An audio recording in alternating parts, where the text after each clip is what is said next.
चिंता करना प्रत्येक मनुष्य के स्वभाव में होता है।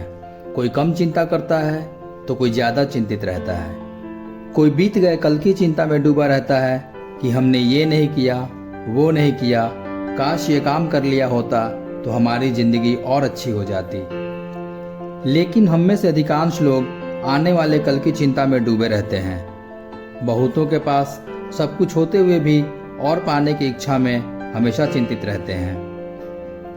ये कहानी ऐसे ही लोगों के लिए है जो हमेशा भविष्य को लेकर कुछ ज्यादा ही चिंतित रहते हैं। एक दिन एक सेठ को यह पता लगाने की इच्छा हुई कि उसके पास कुल कितनी संपत्ति है। उसने अपने मुनीम को बुलाकर तुरंत आदेश दिया कि मेरी संपूर्ण संपत्ति का पूरा हिसाब किताब लगाकर बताओ।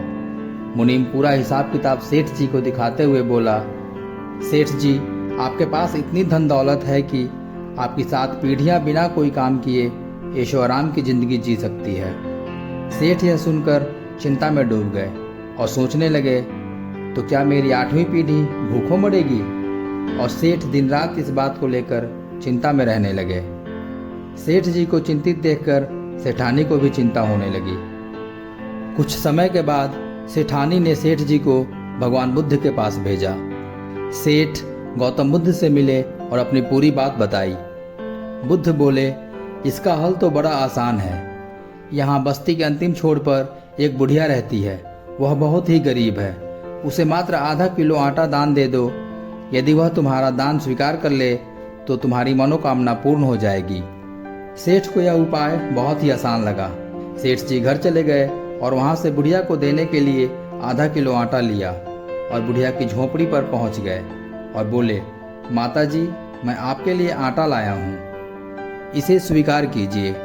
सेठ की बात सुनकर बुढ़िया ने कहा, आज खाने के लिए जरूरी आटा पहले से ही मेरे पास है बेटा।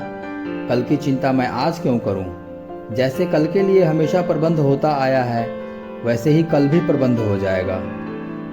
यह कहते हुए उस बुढ़िया ने आटा लेने से साफ मना कर दिया। सेठ वापस गौतम बुद्ध के पास पहुंचे और बुढ़िया की सारी बात बताई। तब बुद्ध बोले, गरीब बुढ़िया कल के भोजन की चिंता नहीं कर रही है और तेरे पास अथाह धन सामग्री होते हुए भी तू 8वीं पीढ़ी की चिंता में घुल रहा है। तेरी चिंता का कारण अभाव नहीं, तृष्णा है, और इस तृष्णा का कोई अंत नहीं है।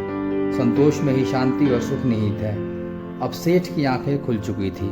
सेठ को यह बात समझ में आ चुकी थी कि सारा सुख वर्तमान में जीने में है। भविष्य की चिंता करना व्यर्थ है, क्योंकि भविष्य हमारे हाथ में नहीं है।